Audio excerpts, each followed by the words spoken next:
তাহলে আগের পার্টটাতে আমরা মোমেন্ট অফ ইনার্শিয়ার ভ্যালুটা সেন্টার অফ মাস অ্যাক্সিসের রেসপেক্টে বার করা দেখেছি। তো এবার আমরা যেটা করতে চলেছি সেটা হচ্ছে প্র্যাকটিক্যাল যে সমস্ত প্রবলেমগুলো পরীক্ষায় আসবে সেগুলোর জন্য কিছু এক্সট্রা থিওরি পড়বো আমরা। মানে সেন্টার অফ মাস অ্যাক্সিস বাদ দিয়ে ধরো সাইড দিয়ে কোনো একটা অ্যাক্সিস যাচ্ছে, তার জন্য ইনার্শিয়া বার করতে বললো। তো এইগুলো যখন সলভ করতে যাবে তোমাকে দুটো থিওরেম পড়তে হবে। সেই দুটো থিওরেম কি আমি আস্তে আস্তে আসছি। আগে প্রবলেমটা তোমাদের সামনে রাখি, যেটা আমি আগের ভিডিও শেষে বলছিলাম। ডিস্কের জন্যই কনসিডার করে দেখো। ফার্স্টে তোমাকে বলা আছে যে অ্যাক্সিসটা মিডিল দিয়ে সেন্টার অফ মাস দিয়ে যাচ্ছে। এবার হঠাৎ করে বলে দিল যে অ্যাক্সিস না, মিডিল দিয়ে নয়, এই সাইড দিয়ে গেলে কী হবে সেটা তোমরা বার করে দেখাও। তো এইগুলো আমরা কীরকমভাবে করব, সেই জন্য আমি সবার আগে তোমাদেরকে আগে বলি কোয়েশ্চেনটাকে ভালো করে দেখবে। ধরো ডিস্কের কথাটাই যখন উঠলো সেটা নিয়ে ভালো করে আরেকবার বলি। ডিস্কের রেসপেক্টে তুমি বাড়ি থেকে যেটা মুখস্থ করে গেছো সেটার ক্ষেত্রে অ্যাক্সিস এইখান বরাবর আছে বলে তোমাকে দেখানো ছিল। এখন যেটা তোমাকে করতে দিয়েছে সেখানে অ্যাক্সিসটা এই দিক দিয়ে বরাবর আছে, দেখতে পাচ্ছ? তাহলে নিজেকে প্রশ্ন করো, আমি যেটা পড়ে এসছিলাম সেইটার সঙ্গে যেটা কোশ্চেনে দেওয়া আছে সেইটা কীরকমভাবে অ্যাক্সিসটাকে শিফট করিয়ে নিয়ে গেছে। ছবি থেকেই বোঝা যাচ্ছে সবুজ অ্যাক্সিসের সঙ্গে নীল অ্যাক্সিসটা দেখো পাশাপাশি সরে এসছে, মানে প্যারালালি সরানো হয়েছে। তাহলে এই অ্যাক্সিসের রেসপেক্টে এখন যদি ইনার্শিয়া আমাকে বার করতে হয়, আমি যে থিওরিটা ইউজ করব তাকে বলা হবে সমান্তরাল অক্ষ উপপাদ্য। সমান্তরাল অক্ষ উপপাদ্য, যাকে ইংলিশে বলা হবে প্যারালাল অ্যাক্সিস থিওরেম। অ্যাক্সিসটাকে প্যারালালি ট্রান্সফার করা হয়েছে। তার ফর্মুলা কি? তুমি মিডিলের অ্যাক্সিসের রেসপেক্টে যেটা পড়ে গেছিলে সেটাকে বলা হবে আইসিএম, সেন্টার মাস অ্যাক্সিসের রেসপেক্টে। আর যেটা সাপেক্ষে তোমাকে বার করতে দিয়েছে সেটাকে আমি বললাম আই।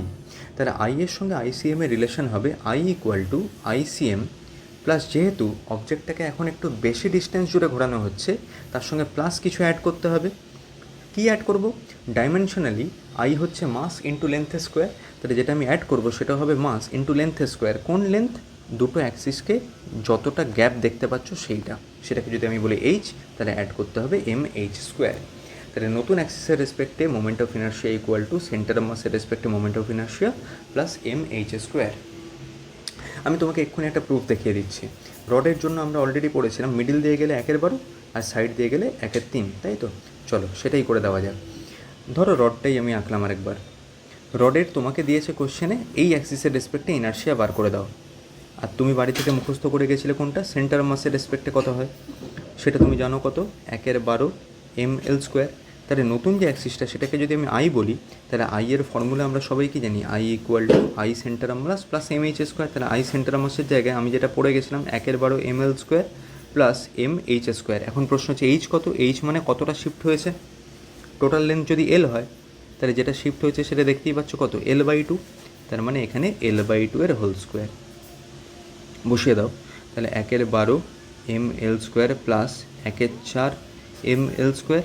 ml স্কোয়ার কমন নিলে 1/12 প্লাস 1/4 করলে 1/3 আরামসে এখান থেকে বেরিয়ে যাচ্ছে। তাহলে অ্যাক্সিস ট্রান্সফরমেশন থিওরেমের গুরুত্বটা আশা করি বুঝতে পারছো। বড় বড় অঙ্ককে আমরা ইজিলি সলভ করে ফেলতে পারি। আর না হলে ওই সাইড অ্যাক্সিসের রেসপেক্টে বার করাটা আমাকে কত হ্যাপা করে আবার ইন্টিগ্রেশন করে বার করতে হতো, সেইটার আর দরকার পড়ছে না। এই একটা গেল।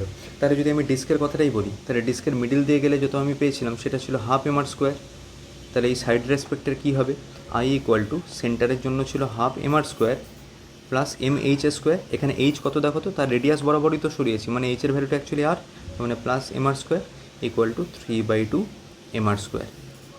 একই রকমভাবে যদি আমি হলোস্ফিয়ারের জন্য বলি, হলোস্ফিয়ারের এই সাইড বরাবর অ্যাক্সিসটা গেছে, তার জন্য বার করে দাও। কী করব? আই ইকুয়াল টু সেন্টারের রেসপেক্টে গেলে কত হয়? 2/3 হলোস্ফিয়ার বলেছি plus M H square. H কত? ওখান থেকে এতটা মানে কি? তার রেডিয়াস, তার মানে mr স্কোয়ার। তাহলে হয়ে গেল 5/3 mr স্কোয়ার। একটা জিনিস খেয়াল করে দেখছো, অ্যাক্সিস যত সেন্টার থেকে দূরের দিকে যাচ্ছে তার কিন্তু ইনার্শিয়ার ভ্যালুটা ক্রমাগত বাড়ছে। তার মানে একটা অবজেক্টকে যত আমি বেশি লেন্থ জুড়ে ঘোরানোর চেষ্টা করব, বেশি রেডিয়াস জুড়ে ঘোরানোর চেষ্টা করব, ইনার্শিয়া কিন্তু তত বাড়বে, মানে ঘোরাতে তত পরিশ্রম হবে। মোমেন্ট অফ ইনার্শিয়ার এটাই হচ্ছে inner concept. Parallel axis theorem আমাদের পড়া হয়ে গেছে। এইবার দ্বিতীয় আরেকটা টার্গেট তোমাকে দিচ্ছি। ওই একই ডিস্ক দিয়েই আবার শুরু করি চলো। তাহলে ডিস্কের জন্য এইটা সাইড ভিউ, মানে আমি তাকে এরকম অক্ষ দেখাচ্ছি, মানে অক্ষটা এখন তলের সঙ্গে পারপেন্ডিকুলার আছে। এইটা আমি বাড়ি থেকে মুখস্থ করে গেছি, হাফ mr স্কোয়ার। হঠাৎ করে পরীক্ষার হলে দিয়ে দিল এমন একটা অক্ষের রেসপেক্টে ইনার্শিয়া বার করো তার তলের সঙ্গে সমান্তরালভাবে যাচ্ছে বা তলের ওপর দিয়ে যাচ্ছে, একটা ব্যাস বরাবর যাচ্ছে, মানে এই রকম ছবি দিয়েছে, অক্ষটা এই বরাবর আঁকা আছে। এইবার নিজেকে তাহলে প্রশ্ন করো, ফার্স্টে অক্ষ সাইড দিয়েই যদি দেখে বোঝাই এরকম দাঁড়িয়েছিল, এখন ওই অক্ষটাই তল বরাবর যাচ্ছে, মানে এইরকম হয়ে গেছে। তাহলে আগেরটার রেসপেক্টে এখন অক্ষটা কীরকমভাবে সরিয়েছি আমি? লম্বভাবে সরিয়েছি। আগে দাঁড়িয়েছিল, এখন শুয়ে গেছে, মাঝে অ্যাঙ্গেল কত হয়েছে? 90 ডিগ্রি। এই টাইপের প্রবলেমগুলো সলভ করার জন্য আমরা যেটা ইউজ করব সেটা হচ্ছে লম্ব অক্ষ উপপাদ্য।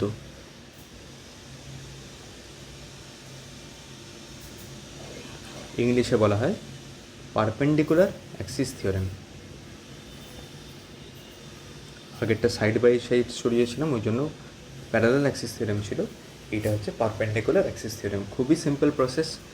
কথার কথায় বলছি, ধরো এটা একটা নর্মাল অবজেক্ট। এই অবজেক্টটার যে সারফেসটা আমি দেখাচ্ছি, সেই সারফেসটা ধরো একটা প্লেনের ওপর শোয়ানো আছে। এইবার যদি আমি তার উপর দিয়ে তিনটে অ্যাক্সিস কনসিডার করি, একটা অ্যাক্সিস ধরো দাঁড়িয়ে আছে, আর দুটো অ্যাক্সিস তার প্লেনের ওপর এরকমভাবে শুয়ে গেছে। এই অ্যাক্সিসটা ধরো এক্স, এটা ধরো ওয়াই, আর এটা ধরো জেড। তার মানে এখন পুরো অবজেক্টটাকে আমি তিনবার তিনটে অ্যাক্সিসের রেসপেক্টে ঘোরাতে পারি। এক্স অ্যাক্সিসের রেসপেক্টে যদি ঘোরাই তাহলে একবার ইনার্শিয়া পাবো, ওয়াই অ্যাক্সিসের রেসপেক্টে ঘোরালে একবার পাবো, আবার জেডের রেসপেক্টে ঘোরালে আরেকবার পাবো। লম্ব অক্ষ উপপাদ্য বলছে যেই অ্যাক্সিসটা দাঁড়িয়ে আছে তলের ওপর, তার সাপেক্ষে ইনার্শিয়া হবে বাদবাকি তলের ওপর শোয়ানো দুটো অ্যাক্সিসের রেসপেক্টের ইনার্শিয়ার যোগফল। বোঝা গেছে?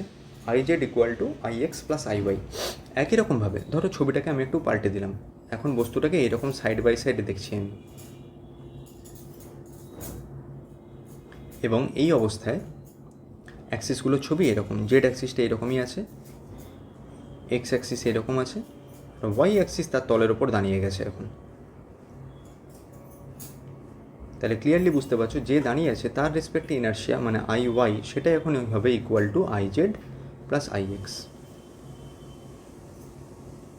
সিমিলারলি আমি যদি আবার তাকে অন্যরকমভাবে দাঁড় করাই, তাহলে এক্স অ্যাক্সিসটা যদি পারপেন্ডিকুলার হয়ে যায় তলের সঙ্গে, তাহলে একই রকমভাবে তার আবার ফর্মুলা হবে I X equal to I Y plus I Z. তাহলে সিম্পলি আমরা মনে রেখে দেবো, যেই অ্যাক্সিসটা তলের সঙ্গে লম্ব, তার ইনার্শিয়া ইকুয়াল টু তলের ওপর শায়িত অন্য দুটো অক্ষের ইনার্শিয়ার যোগফল। এইবার যতক্ষণ না এটা আমি অ্যাপ্লাই করছি ততক্ষণ ক্লিয়ারলি বোঝা যাবে না।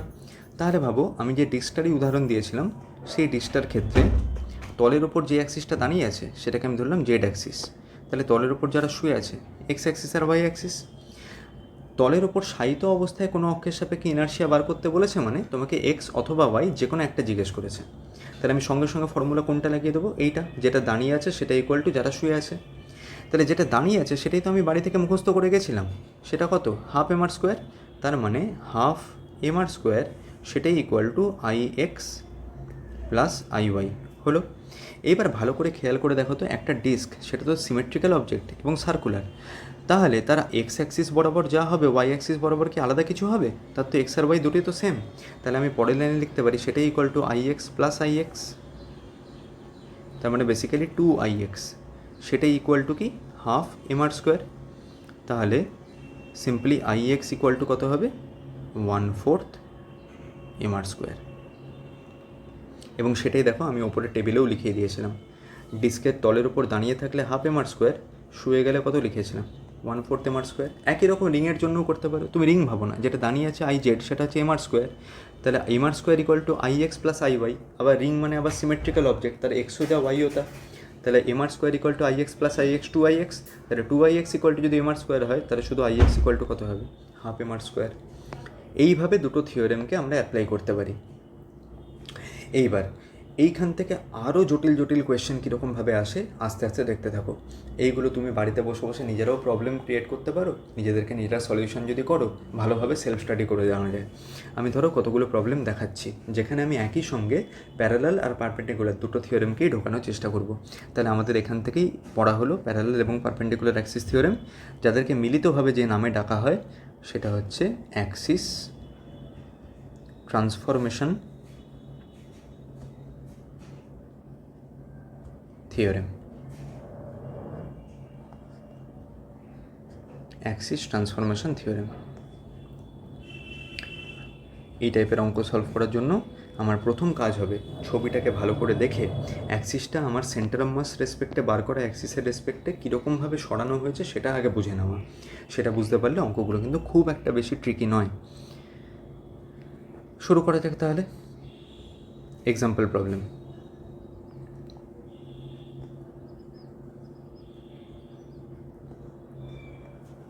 প্রত্যেকে খাতা পেন নিয়ে বসবে। আমি একটা করে প্রবলেম ছবিতে যখন আঁকবো চেষ্টা করবে সেগুলো ভিডিও পজ করে নিজে আরেকবার করার, তারপর আমার সলিউশনটার সঙ্গে মিলিয়ে নেওয়ার। প্রথম প্রবলেম, আমি তোমাদেরকে রেক্ট্যাঙ্গুলার ল্যামিনার জন্য এই বাহুটা এ, এই বাহুটা বি, তার জন্য তোমাদেরকে বলে দিয়েছিলাম অ্যাক্সিস যখন আমি আঁকবো রডের সঙ্গে কম্পেয়ার করে 1/12 অ্যাক্সিসটা যেই বাহুকে কাট করেছে তার স্কোয়ার, এরকমভাবে বলেছিলাম। তাহলে এই ক্ষেত্রে ছবিটা যেটা দেখছি তার জন্য হবে 1/12 a স্কোয়ার, আর এই বরাবর যদি করি সেটা হবে 1/12 b স্কোয়ার, রাইট? তোমাকে পরীক্ষায় হঠাৎ করে প্রশ্ন যেটা দেওয়া হলো সেক্ষেত্রে ল্যামিনাটাকে এইরকম সাইড ভিউ দিয়ে দেখানো আছে, দিয়ে অ্যাক্সিসটা এই বরাবর দেখানো আছে। তার মানে কি, সেটা তার তলের সঙ্গে লম্বভাবে গেছে। তার মানে ওইটাকে তুমি মনে মনে জেড অ্যাক্সিস ভাবো। তাহলে আগের বারের এইটা হচ্ছে এক্স আর এই অ্যাক্সিসটা হচ্ছে ওয়াই, তার মানে I X plus I Y করলে আমি আই জেড পেয়ে যাব। তাহলে ওটা করা মানে 1/12 a square plus 1/12 b square, তার মানে just 1/12 a square plus B square. কত ইজিলি বেরিয়ে গেল। এইবার আরও চ্যালেঞ্জ দিচ্ছি, অ্যাক্সিসটা এবার ওইখান থেকে শিফট করিয়ে এনে বলা হলো এইখানে, তাহলে কত হবে বলো? এই রকম জায়গায় যদি শিফট করিয়ে আনা হয় তাহলে এই ক্ষেত্রে কিন্তু পারপেন্ডিকুলার অ্যাক্সিস থিওরেম হলো, তারপর আবার সেইখান থেকে প্যারালাল অ্যাক্সিস থিওরেম। তাহলে কতটা প্যারালালি সরিয়ে এনেছে দেখো তো, এইখান থেকে এতটা ডায়াগোনাল বরাবর। এই ডিস্টেন্সটা কত হবে? এটা কিন্তু ডায়াগোনালের অর্ধেক, কর্ণের অর্ধেক। কর্ণ কত হবে? রুট এ স্কোয়ার প্লাস বি স্কোয়ার, সরিয়ে এনেছি বাই 2, তার মানে এইচের মান ওইটা। তার মানে এখন আই জেড যেটা পেলাম নতুনটা রেসপেক্টে যদি বলি আই, সেইটা হবে আই জেড যেটা পেয়েছিলাম তার সঙ্গে প্লাস এইচ স্কোয়ার। এইচ বলতে আবার এইটা তার স্কোয়ার। এইটা একটা অ্যাপ্রোচ হতে পারে। আরও একটা অ্যাপ্রোচ হতে পারে, ব্লু কালারের যে অ্যাক্সিসটা দেখতে পাচ্ছ সেটা বেসিক্যালি ওই রেক্ট্যাঙ্গুলার ল্যামিনারই এই ধার দিয়ে যাওয়া একটা অ্যাক্সিস আর এই ধার দিয়ে যাওয়া একটা অ্যাক্সিস, তাদের দুজনের পারপেন্ডিকুলার। রডের মিডল দিয়ে গেলে 1/12, সাইড দিয়ে গেলে কত? 1/3। তাহলে এইটা যেটা গেছে সেটা হচ্ছে 1/3 a স্কোয়ার, আর এই ধার দিয়ে যেটা গেছে সেটা 1/3 b স্কোয়ার। তাদের দুজনকেই তো আমি আবার দান করিয়ে দিয়েছি যখন তখন সাইডের দেখতে পাচ্ছি, তাহলে ডিরেক্টলি হয়ে যাবে 1/3 a square plus B square. কত সিম্পলি জিনিসগুলোকে ফ্রেম করা যাচ্ছে দেখতে পাচ্ছ। মিডল দিয়ে গেলে 1/12, দাঁড়িয়ে গেলে এইটা, তাহলে সেটাই যদি সাইডে চলে আসে সেটাই হয়ে যাবে আবার 1/3। এইটা একটা গেল, আশা করি বুঝতে পারলে। এইবার চলো ডিস্কের জন্য করা যাক 2 নম্বর এক্সাম্পল। 2 নম্বর এক্সাম্পলে ডিস্ক এটা দেওয়া আছে। ডিস্কের এবার তোমাকে ছবিতে দেখানো হচ্ছে সাইড ভিউ, কিন্তু বললো এই অ্যাক্সিসটা।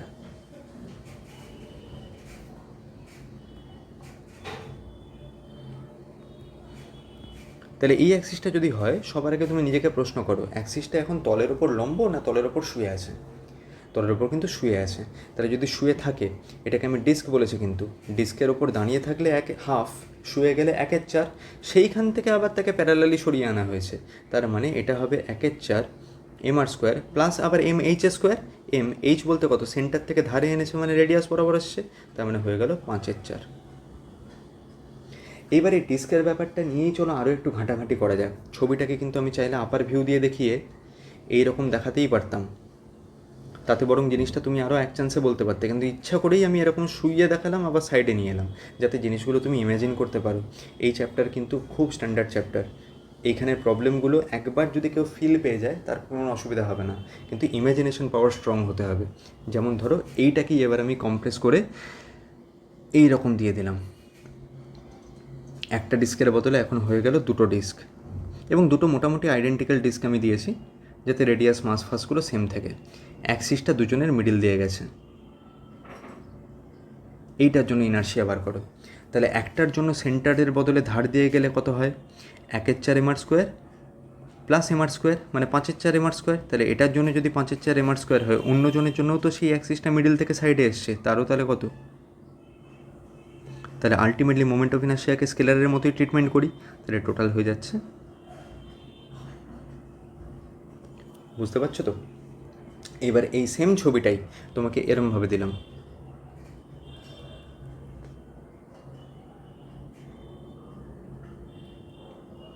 অ্যাক্সিসটা এইখান দিয়ে গেছে।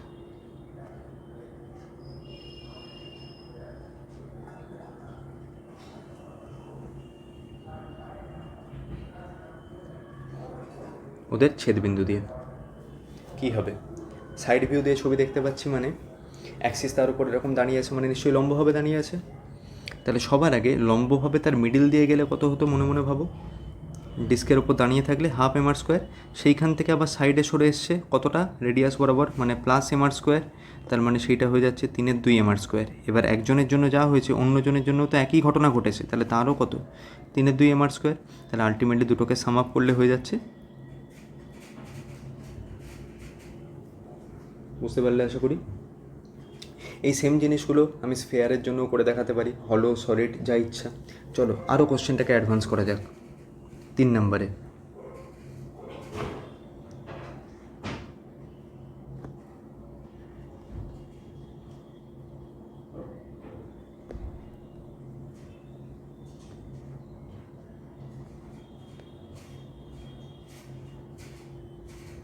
এরমভাবে 3টে ডিস্ক দেখানো আছে।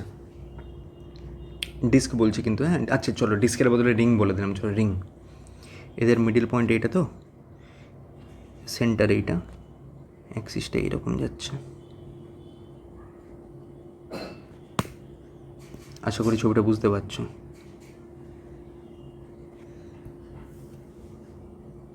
এইটার রেসপেক্টে মোমেন্ট অফ ইনার্শিয়া বার করি। চলো, রিং বলা আছে, তিনজনেরই কিন্তু আইডেন্টিক্যাল। তাহলে সবার আগে পুরো সিস্টেমটার মোমেন্ট অফ ইনার্শিয়া বার করার জন্য নিজেকে প্রশ্ন করো, এখানে 3টে অবজেক্ট আছে, মানে তিনজনের ইনার্শিয়াকে সাম করতে হবে। এবার তিনজনের মোমেন্ট অফ ইনার্শিয়া যখন আমি বার করবো, সবার আগে বুঝবো রিংগুলোকে গোল গোল করে এঁকেছে, মানে আমি তার আপার ভিউ দেখছি, তার মানে অ্যাক্সিসটা তার তল বরাবর গেছে। রিংয়ের তল বরাবর গেলে কত হয়? সেন্টার দিয়ে যদি যায়, দাঁড়িয়ে থাকলে এমআর স্কোয়ার, শুয়ে গেলে 1/2 এমআর স্কোয়ার, তার মানে 1/2 এমআর স্কোয়ারটা আমার ফান্ডা। এইবার ওপরের যে রিংটা, এই রিংটার জন্য কিন্তু দেখো সেন্টার দিয়েই গেছে, তাহলে এই রিংটার জন্য মোমেন্ট অফ ইনার্শিয়া কিন্তু 1/2 এমআর স্কোয়ার। কিন্তু নিচের দুজনের জন্য সেন্টার এইখানে, অ্যাক্সিস কিন্তু সেখান থেকে সরে চলে এসছে, তার মানে তাদের সেন্টার মাস অ্যাক্সিসের রেসপেক্টে হলে 1/2 এমআর স্কোয়ার, সেইখান থেকে আবার সাইডে কতটা আর দূরত্ব সরেছে, মানে 1/2 MR square plus MR square করলে হচ্ছে 3/2 এমআর স্কোয়ার। এটার জন্য যদি 3/2 হয়, এটাও তো দেখো সেন্টার থেকে অতটাই সরে চলে এসছে, তাহলে এটার জন্যও কত হবে? 3/2 এমআর স্কোয়ার। তার মানে নিচের দুজনের জন্য 3/2 প্লাস 3/2 করলে হয়ে যাচ্ছে 3 এমআর স্কোয়ার, তার সঙ্গে ওপরেরটা যোগ করে দিলে 1/2 এমআর স্কোয়ার করলে কত হবে? 3 প্লাস 1/2 ইকুয়াল টু 7/2।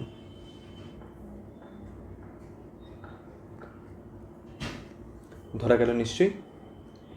একই রকমভাবে আমি তোমাদেরকে আবার নেক্সট চ্যালেঞ্জ দিচ্ছি, এই সেম ছবি কিন্তু এরকমভাবে দেখিয়েছি। এখন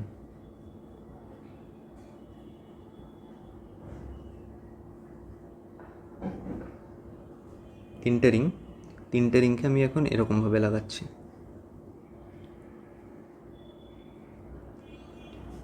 সাইড ভিউ দিয়ে দেখতে পাচ্ছ, মানে বুঝতেই পারছো অ্যাক্সিসটা যদি আমি এখন এরকমভাবে দেখাই, তার মানে সেটা তাদের সেন্টার দিয়ে এরকমভাবে গলানো আছে। ঠিক আছে, ওপর দিয়ে দেখলে বোঝা যাবে এইখান থেকে অ্যাক্সিসটা পাস করছে, এইখান থেকে মাঝখান থেকে পাস করেছে। তাহলে সেই ক্ষেত্রে মোমেন্ট অফ ইনার্শিয়া কী হবে? ভিডিওটা পজ করে নিজেরা ট্রাই করো। ঠিক আছে, এবার আমি করছি দেখো। তাহলে তিনজনের জন্যই সেন্টার পয়েন্টকে আগে মার্কিং করো। তিনজনেরই সেন্টার এইটা। অ্যাক্সিসটা এরকম সাইড ভিউ দিয়ে দেখছি, আবার দান করানো আছে মানে তলের সঙ্গে লম্ব। রিংয়ের উপর দাঁড়িয়ে থাকলে হয় এমআর স্কোয়ার, কিন্তু সেটা সেন্টার দিয়ে গেলে, কোনোটাই সেন্টার দিয়ে যায়নি, সবাই কিন্তু সেন্টার থেকে দেখো সরে এসছে মিডিলে। তাহলে সেন্টার থেকে আর্ট ডিস্টেন্স সরে সরে এসছে। এই ছবিটার রেসপেক্টে যদি দেখি, সবারই সেন্টার থেকে সরে সরে গেছে আর্ট ডিস্টেন্সে। তাহলে সেন্টার দিয়ে গেলে এমআর স্কোয়ার প্লাস আবার এম আর স্কোয়ার, মানে 2mr স্কোয়ার। তিনজনের জন্যই 2mr স্কোয়ার, তাহলে টোটাল